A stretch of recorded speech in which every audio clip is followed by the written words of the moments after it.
కొంటె మేళం జంట తాళం జతులు నేర్పేస్తుంటూ సస్సనిద సస్సనిద సస్సని పదరి ససస పైట చెంగే పట్టుపరుపై నాట్యమాడేస్తుంటే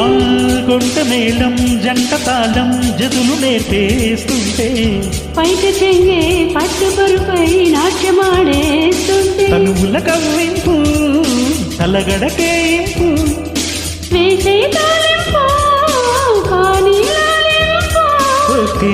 సుందరి జల్దీ రమ్మరి ఆ